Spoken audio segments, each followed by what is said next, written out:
Good morning students. हमने BSc BA का maths partial differential equation start करा था, तो जिसके हमने चैप्टर्स कर लिए हैं। मैं आपको बता देती हूँ एक बार दोबारा से कि हमने इसके कौन कौन से चैप्टर्स कर लिए हैं और कौन कौन से इसके सेक्शंस हैं। हमने इसके चैप्टर्स कर लिए हैं। चैप्टर नंबर फर्स्ट, देखो फर्स्ट सेकंड थर्ड आपका एक सेक्शन है, फोर्थ फिफ्थ आपका एक सेक्शन है, सिक्स्थ सेवन्थ आपका एक सेक्शन है, एट्थ नाइन्थ आपका एक सेक्शन है, जिसमें हम इसका फर्स्ट सेकंड कर चुके हैं, फोर्थ और फिफ्थ हमने दोनों करे हैं, सिक्स्थ चैप्टर हमने कर लिया है, एट्थ कर लिया है। तो हम इसका अब चैप्टर नंबर 9 स्टार्ट करेंगे। Method of separations of variables, wave, heat and Laplace equations. तो हम इसमें 3 टाइप्स की इक्वेशंस पढ़ेंगे, wave equation, heat equation and Laplace equation. तो इसकी स्टार्टिंग करते हैं हम चैप्टर की। तो क्या है method of separations of variables. हमने अब इसमें एक मेथड यूज़ करना है, सेपरेशंस ऑफ वेरिएबल्स। तो देखेंगे कि वो मेथड क्या होता है सब इस। तो उससे पहले इसकी कुछ डेफिनेशंस हैं जो आपको आनी चाहिए, और वो कई बार 1 नंबर की भी आ जाती है, 2 नंबर की भी डेफिनेशंस आपसे पूछ लेते हैं कि 1 डायमेंशनल वेव इक्वेशन बताओ। तो क्या है wave equation in Cartesian coordinate. Cartesian coordinate इसमें कौन से ले रखे हैं, इसमें एक्स और टी आपके ले रखे हैं। जैसे हम कार्टेशियन कोऑर्डिनेट भी एक्स वाई लेते हैं, उसमें वाई की जगह टी ले रखा है सिर्फ। क्या है 1 डायमेंशनल वेव इक्वेशन। तो आपको इसमें क्या याद होना चाहिए, u करली 2y curly 2u curly x square is equals to 1/c square curly 2u divided by curly t square, where u is the function of x and t। x and t क्या है आपके, x and t आपके independent variables है और u क्या है आपका dependent variable है। सी स्क्वायर क्या है, सी स्क्वायर यहाँ पर कांस्टेंट है। सी स्क्वायर की वैल्यू क्या होती है, टी बाय रो। अब इसको बोलते हो 1 डायमेंशनल वेव इक्वेशन। अब ये टी बाय रो क्या है देखते हैं। अगर एक elastic string of uniform linear density rho is stretch to a uniform tension T, जो आपकी ये आपकी क्या है इलास्टिक स्ट्रिंग है, यूनिफॉर्म लीनियर डेंसिटी। ये रो आपकी डेंसिटी है, क्योंकि हमारे पास क्या है स्ट्रिंग है, स्ट्रिंग में हमेशा टेंशन अप्लाई होती है, तो यहाँ पर टी उसकी टेंशन है। एंड इन इक्विलिब्रियम पोजीशन में क्या है, the string coincide with the z x axis, then when the string is slightly distribute from its equilibrium position the transfer displacement satisfy the partial differential equation। तो आपने इसमें direct ये चीज़ें लिखने की जरूरत नहीं है, सिर्फ इतना लिखना है कि 1 डायमेंशनल वेव इक्वेशन अगर आती है तो आपको ये पता होना चाहिए u is a function of x and y। क्या आप इक्वेशन है curly 2y divided by curly x square is equals to 1/c square curly 2u curly t square, where u is a function of x and t। x and t क्या है आपकी independent variables हैं और आपका u क्या है dependent variable है। और ये जो कांस्टेंट है, कांस्टेंट की वैल्यू कितनी है, c स्क्वायर की वैल्यू कितनी है, t बाय रो। टी क्या है जो टेंशन है स्ट्रिंग में, और रो क्या है आपकी लीनियर डेंसिटी है, एक इलास्टिक स्ट्रिंग की बात है। ठीक है जी। तो 1 dimensional wave equation can be observed in many problems such as transverse vibration in string, longitudinal vibration जिसको आप इन अ बार, जैसे आप जिसको आप फिजिक्स में स्टडी करते हो तो वहाँ भी इन इक्वेशंस का काफ़ी यूज़ है। जो बीएससी वाले बच्चे हैं उनको पता होगा कि हम इन इक्वेशंस का यूज़ कैसे करते हैं। तो उसके बाद है 2 dimensional wave equations. 2 dimensional wave equation में क्या है, देखो अब 2 डायमेंशनल है। 2 डायमेंशनल में यहाँ हमारे पास कितने इंडिपेंडेंट वेरिएबल थे, यहाँ 2 थे। 2 में हमारे पास कितने इंडिपेंडेंट है, यहाँ पर हमने 3 ले लिए, x y और t। इफ क्या है यहाँ पर क्या है, एक यूनिफॉर्म थिन इलास्टिक रेक्टेंगुलर ले लेंगे हम, membrane of density rho stretched to a uniform tension T, और इक्विलिब्रियम पोजीशन में वो कोइंसाइड कर दे एक्स वाई प्लेन में, then the small transverse vibration of membrane are governed by the partial differential equation. तो बस आपको इसमें ध्यान रखना है कि 1 डायमेंशनल में क्या होता है, 2 में क्या आ जाता है करली 2u curly x square plus करली 2u करली वाई स्क्वायर। हम इसमें एक्स वाई प्लेन की बात करेंगे is equals to 1/c square curly 2u curly t square, where 1c square की वैल्यू कितनी है, t बाय रो। दोनों जगह c स्क्वायर की वैल्यू आपकी सेम रहेगी। तो आपको इसकी डायरेक्ट इक्वेशंस याद होनी चाहिए कि 1 डायमेंशनल वेव इक्वेशन क्या होती है, 2 डायमेंशनल वेव इक्वेशन आपकी क्या होती है कार्टेशियन कोऑर्डिनेट्स में। नेक्स्ट आपके पास आता है wave equations are hyperbolic partial differential equations of second order. Wave equation क्या होती हैं, हाइपरबोलिक होती हैं, partial differential equation second order की, the solution of wave equation is called the wave function. जो सॉल्यूशन होता है वेव इक्वेशंस का हम उसको वेव फंक्शंस भी बोलते हैं। उसके बाद आती है आपकी हीट और diffusion equations. One dimensional heat equation क्या है, curly two u curly x square is equals to 1/c square curly u by curly. देखो दोनों में फर्क क्या है, जो वन डायमेंशनल वेव इक्वेशन थी उसकी लेफ्ट साइड तो दोनों की इक्वल है, राइट साइड में फर्क है। राइट साइड में यहाँ वेव इक्वेशन में curly two u curly t square था और यहाँ इसकी राइट साइड में सिर्फ curly u by curly t है। टू डायमेंशनल हीट इक्वेशन में क्या है, if u denotes the temperature function of a body then the heat flow in the solid satisfy the partial differential equation. वही है, ये one dimensional है, ये क्या थी ऐसे ही सेम, ये वन डायमेंशनल वेव इक्वेशन थी, ये टू डायमेंशनल वेव इक्वेशन है सेम। यहाँ ये वन डायमेंशनल हीट इक्वेशन है और ये टू डायमेंशनल हीट इक्वेशन है। देखो फर्क सिर्फ दोनों की राइट साइड में आ रहा है, लेफ्ट साइड दोनों की सेम है, दोनों जगह लेफ्ट साइड सेम है, सिर्फ फर्क आ रहा है आपका राइट साइड में। यहाँ टी का फंक्शन जो है वो करली यू, टी का एक ही बार डेरिवेटिव कर रखा है, सिर्फ विद यू का एक ही बार डेरिवेटिव कर रखा है, partial derivative with respect to t. और यहाँ सी स्क्वायर की वैल्यू चेंज है, वन डायमेंशनल में वेव इक्वेशन में सॉरी सी स्क्वायर की वैल्यू क्या थी आपके पास, रो टी बाय रो थी। टी जो थी वो स्ट्रिंग में जो टेंशन थी, और रो क्या थी आपके पास, रो आपके पास लीनियर डेंसिटी थी। इसमें क्या है, इसमें आपके पास टी कोई टाइम का टाइम वेरिएबल है, यहाँ पर टी वहीं से वहाँ भी टाइम वेरिएबल था। सी स्क्वायर क्या है यहाँ पर, के बाय में एस पी इस thermal diffusivity of the material of the given solid body, के इस थर्मल कंडक्टिविटी, आपको एस सरफेस है बॉडी का, रो डेंसिटी है, एज आप देखो टी जैसे जैसे यू इंक्रीज होगा यू डिक्रीज होगा, टी इंक्रीज होगा। क्यों, क्योंकि देखो दोनों में क्या है, यू जब u की वैल्यू आप करोगे तो 1/c स्क्वायर आएगी, 1/c स्क्वायर, सी स्क्वायर वैल्यू k बाय में रो कापा, रो एस रो।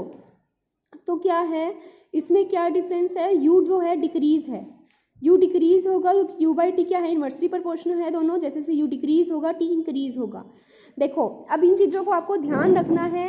वेव इक्वेशन को हाइपरबोलिक पार्शियल डिफरेंशियल बोलते हैं, आपकी हीट इक्वेशन का जो सॉल्यूशन आता है वो पैराबोलिक पार्शियल डिफरेंशियल इक्वेशन आता है। आप इसको यहाँ से बता भी सकते हो, क्योंकि देखो ये क्या है, आर, एस क्या है यहाँ पर 0, टी क्या है यहाँ पर टी सॉरी आपके पास जो सेकेंड ऑर्डर की इक्वेशंस होती थी वो ये होती थी, देखो r इंटू करली टू आर करली एक्स स्क्वायर प्लस एस करली टू यू करली प्लस टी, ये होता था ना प्लस में फंक्शन। तो आपको इसका सॉल्यूशन आप फाइंड आउट कर चुके हो ना चैप्टर नंबर 8 में, चैप्टर नंबर 6 में, एस स्क्वायर माइनस 4RT, अगर ये ग्रेटर देन 0 हो जाए तो हाइपरबोलिक होता है, अगर ये इक्वल टू 0 हो जाए तो पैराबोलिक होता है, अगर S square minus 4RT less than 0 हो जाए तो आपका इलिप्टिक बन जाता है। वही सेम प्रोसीजर है, तो इन्होंने डायरेक्ट लिखा हुआ है कि आप जब इसको सोल्व करोगे तो जो आपकी वेव इक्वेशन है वो आपकी कौन सी बनती है, हाइपरबोलिक बनती है, जो आपकी हीट इक्वेशन है वो पैराबोलिक बनती है, और जो आपकी लाप्लास इक्वेशन है वो क्या बनती है, इलिप्टिक बनती है। The two dimensional heat flow equation is steady state, you does not very with T, क्योंकि टी कोई है ही नहीं है, फंक्शन ही नहीं है, तो जो u है वो t के साथ वेरी नहीं करता। आपको एक याद होना चाहिए ऐसी कौन सी इक्वेशन है जहां u t के साथ वेरी नहीं करता, वो होती है आपकी लाप्लास या harmonic equation. Laplace equation in two dimensional में है, वन डायमेंशनल में curly two u curly x square equals to 0 हो जाएगा। तो इसको आपको याद करने के लिए ये आपको सारी इक्वेशंस याद होनी चाहिए। डायरेक्ट इस पर क्वेश्चंस आते हैं, यहाँ तक कि नेट में भी इसका काफ़ी यूज्ड है। One dimensional wave equation, two dimensional wave equation, one dimensional heat, to dimensional heat और टू लाप्लास इक्वेशन या हार्मोनिक इक्वेशन। तो आपको ये डायरेक्ट इक्वेशन सारी याद होनी चाहिए। उसके बाद क्या है, उसके बाद यहाँ ये प्रिंसिपल ऑफ सुपरपोजिशन आपने पढ़ा ही हुआ है पहले भी फिजिक्स में। Consider a linear homogeneous partial differential equation second order की of the form this, u1 क्या है, इनफाइनाइट सेट ऑफ सॉल्यूशन है गिवन इक्वेशन के xy प्लेन सीरीज, ये कन्वर्जेंट है, differentiable term by then by superposition principle. Superposition principle से क्या है, summation of un equal to u is also a solution of the given function. क्या मतलब है, देखो वो ये कहता है प्रिंसिपल ऑफ सुपरपोजिशन क्या होता है कि हमारे पास कोई इनफाइनाइट सेट है सॉल्यूशंस का। इनफाइनाइट का मतलब है कि सॉल्यूशंस जो है वो इनफाइनाइट है। अगर ये सारे सॉल्यूशन हैं, आपने क्या करा, इसकी सीरीज बनाई, इस सॉल्यूशंस की सीरीज बनाई, सीक्वेंस सीरीज में आपने पढ़ रखी हैं चीजें, आपने इस सॉल्यूशन की क्या बनाई, सीरीज बनाई। इस सॉल्यूशन की आपने सीरीज बनाई, उसके बाद आपने क्या करा, अगर वो सीरीज कन्वर्जेंट आ जाती है, आपने सीरीज को सॉल्व करने के लिए काफ़ी टेस्ट पढ़े हैं, अगर ये सीरीज किसी टेस्ट से कन्वर्जेंट आ जाती है और वो यू के इक्वल आती है, जो जिसको वो कन्वर्ज कर रही है, तो क्या हो जाएगा, जो उसका अगर वो सीरीज कन्वर्ज करती है और डिफरेंशिएबल है बाय टर्म एंड टर्म, मतलब हर इसका क्या है डिफरेंशिएबल भी है, तो जो उसका सम आएगा वो भी क्या होगा, सॉल्यूशन बनेगा। अपने आप ये नहीं कह सकते कि कोई आपके पास linear homogeneous partial differential equation है, उसके इनफाइनाइट सॉल्यूशन है, उसका सम भी उसका सॉल्यूशन बनता है, नहीं। कब बनता है, अगर वो सीरीज जो उसके सम से हमने एक सीरीज बनाई वो कन्वर्ज कर जाए, तो जो उसका वो अगर वो कन्वर्ज कर जाती है तब उसकी जो सम है वो उसका सॉल्यूशन बनेगा। अब आपके पास आता है जो आपने मेन आपका टॉपिक है method of separation of variable और प्रोडक्ट मेथड, तो हम इसको डायरेक्ट ही पहले से करेंगे। क्या है, वन डायमेंशनल वेव इक्वेशन। देखो टॉपिक अगर समझ आ जाएगा, सेम क्वेश्चन आपका फर्स्ट एग्जाम्पल है, ठीक है। इसमें ऐसे है, एक टॉपिक एक एग्जाम्पल उससे रिलेटेड, जैसे वन डायमेंशनल वेव इक्वेशन करी उसके related example, two dimensional wave equation करी उससे रिलेटेड एग्जाम्पल, क्योंकि मैंने आपको 8th चैप्टर करवा दिया है इसका, तो जो मैं करवा रही हूँ वो कर लेना, उससे आपका पूरा सेक्शन बन जाएगा। तो पहले हम बात करते हैं वन डायमेंशनल वेव इक्वेशन। आपने इक्वेशन बनी है, तो हम सेपरेशन मेथड में क्या करते हैं, ये रूल्स हैं, इसको ध्यान रखना, इससे ही आपके सारे क्वेश्चंस होंगे। सेपरेशन मेथड में सबसे पहले मैं इसको इस इक्वेशन में लिखूंगी, इट बी रिटन एज, मैं लेट कर दिया वन डायमेंशनल वेव मेथड, तो मैंने लिख दिया दिस, क्योंकि यू किसका फंक्शन है हमें पता है, एक्स और टी का, एक्स का फंक्शन है, टी का फंक्शन है। क्लियर है ये बात, क्योंकि x और t तो आपके इंडिपेंडेंट वेरिएबल है, x और t तो किसी के फंक्शन नहीं है। कौन फंक्शन है, u फंक्शन है, तो u is a function of x and t, equal to लिख सकती हूँ xt और यहाँ t, means x is a function of x only और t is a function of t only. अब मैंने क्या करा, इसका डेरिवेटिव करा। जब भी u किसका फंक्शन है, x का और t का, तो कौन सा डेरिवेटिव अप्लाई होगा, पार्शियल। x किसका फंक्शन है, सिर्फ x का, जब x सिर्फ x और t सिर्फ t का फंक्शन है, वहां अप्लाई होता है टोटल डेरिवेटिव। और जो किसी फंक्शन जैसे u फंक्शन है x और y का, तो वहां दो फंक्शन है, तो यहाँ अप्लाई होगा इंडिपेंडेंट वेरिएबल क्या है, एक से ज्यादा है, तो वहां क्या अप्लाई होता है आपका इंडिपेंडेंट, जब वेरिएबल एक से ज्यादा होते हैं पार्शियल। यहाँ इंडिपेंडेंट वेरिएबल कितने हैं, एक है। यहाँ x सिर्फ x का फंक्शन है, t का फंक्शन है, अलग अलग है, तो यहाँ क्या अप्लाई होगा, टोटल डेरिवेटिव।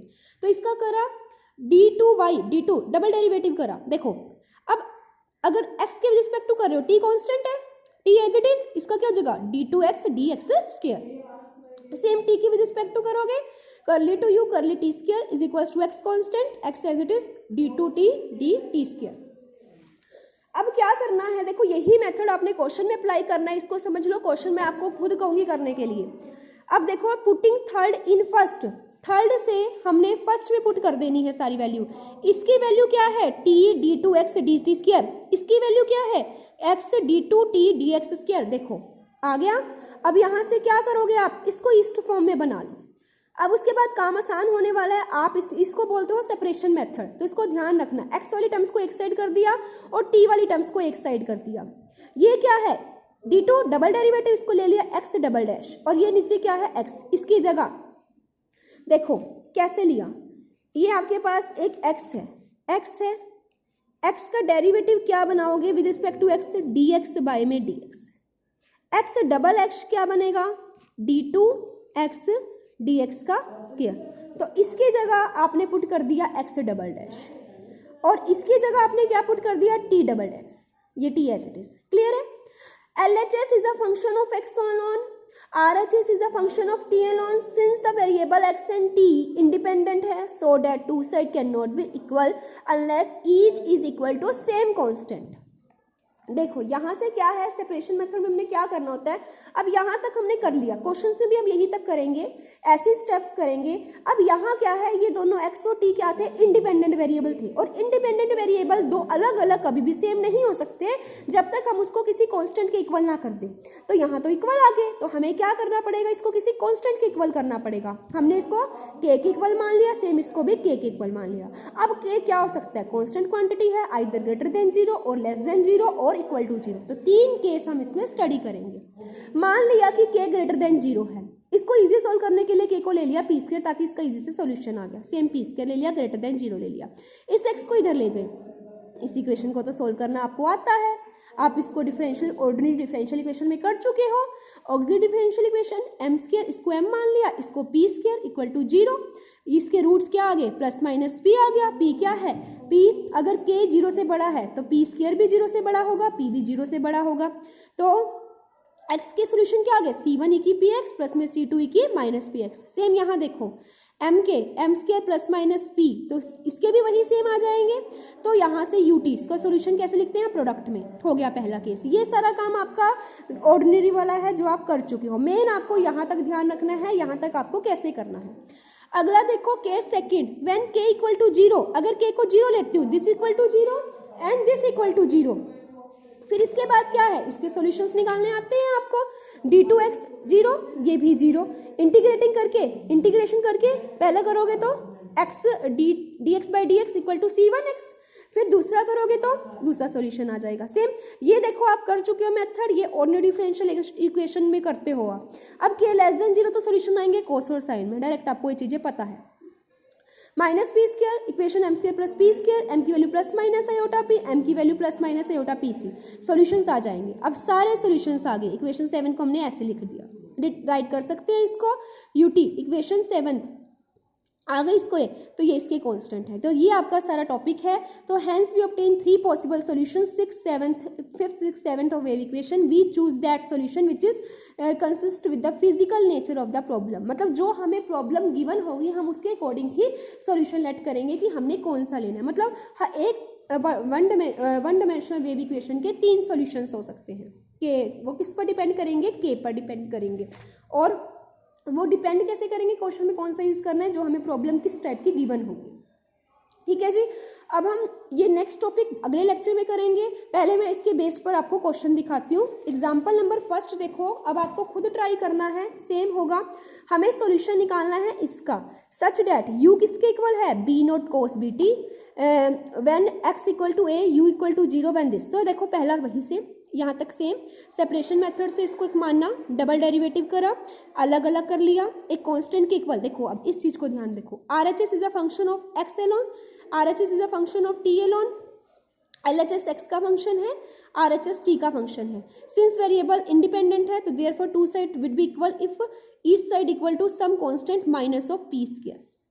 ठीक है जी। हमने अब इसको पी स्क्वायर ही क्यों लिया, डायरेक्ट पी स्क्वायर क्यों ले लिया, माइनस क्यों लिया, प्लस क्यों नहीं लिया। अरे ये देखो सॉल्यूशन, जो कंडीशन है वो कौन सी कंडीशन है, कोस की। कोस कब आता था, कोस कब आता था, कोस तब आता था आपका, कोस कब आता था आपका, कोस आता था जब आप क्या लेते थे, के को क्या लेते थे कोस में, लेस देन 0। आपने के को क्या लिया था, माइनस पी स्क्वायर। कब लिया था, जब सॉल्यूशन किस में आया था, कोस और साइन में। इसका मतलब क्या हुआ, या कंडीशन कौन सी गिवन है, कोस और साइन की, तो आप क्या लोगे, की को माइनस पी स्क्वायर। मेन काम आपका यहाँ था। अब तो क्वेश्चन हो गया आपका।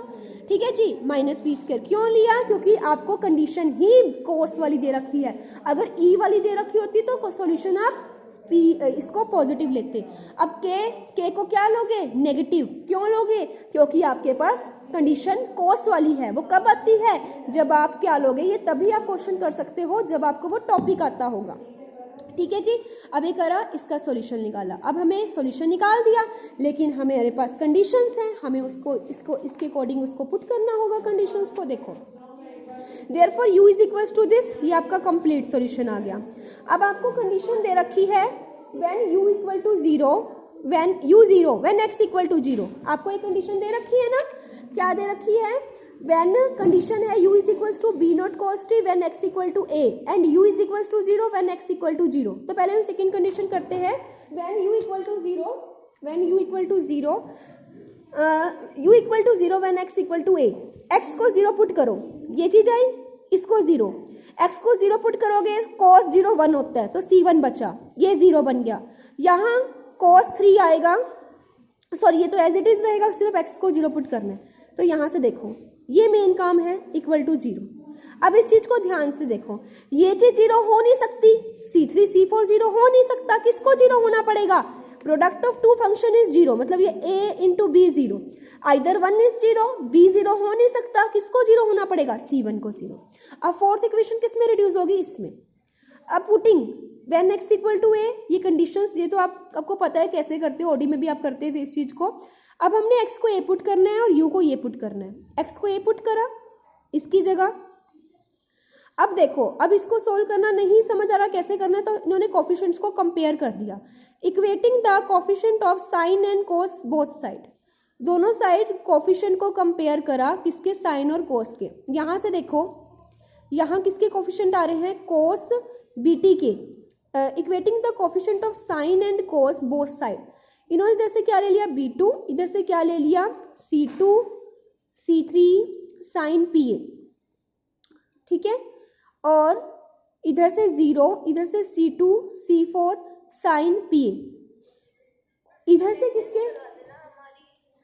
किसके कर रखे हैं, यहाँ से, एक मिनट, हाँ जी, इसमें इधर क्या है आपके पास, सिर्फ इधर साइन का नहीं है, सिर्फ कोस का है। कोस बीटी को इससे कंपेयर करा, एंगल देखो, वेरिएबल तो सेम है दोनों साइड, कोस एंगल तो थीटा इन्होंने डिपेंड नहीं करा, दोनों साइड किसको कंपेयर कर दिया, इसको। तो यहाँ से B2 आएगा और इसका coefficient C2 C3 sign P आएगा।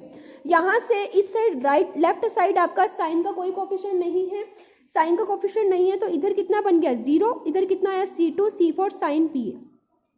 अब देखो C2 C4 साइन PA, यहाँ से C2 C3 is equal to किसके इक्वल आ जाएगा, B0 साइन PA के। अब इस पे क्या करा, 0 है, अब साइन PA आपका 0 हो नहीं सकता, किसको 0 होना पड़ेगा, C2 C4 को 0 होना पड़ेगा। अब यहाँ से C2 C3 की वैल्यू दिस आई हुई है, तो C2 की तो कुछ वैल्यू आई, C2 तो 0 हो नहीं सकता, किसको 0 होना पड़ेगा, C4 को। यहाँ से C4 0, B की वैल्यू आ गई, पुट सब इक्वेशंस को आप पुट कर दोगे इक्वेशन नंबर 5 में, तो आपका यहाँ से सॉल्यूशन आ जाएगा, ठीक है। तो ये आपका वन डायमेंशनल वेव इक्वेशन और उसके बेस्ड एग्जांपल हो गए हैं। नेक्स्ट लेक्चर में मैं आपको one dimensional wave equation with boundary conditions करवाऊंगी। Thank you.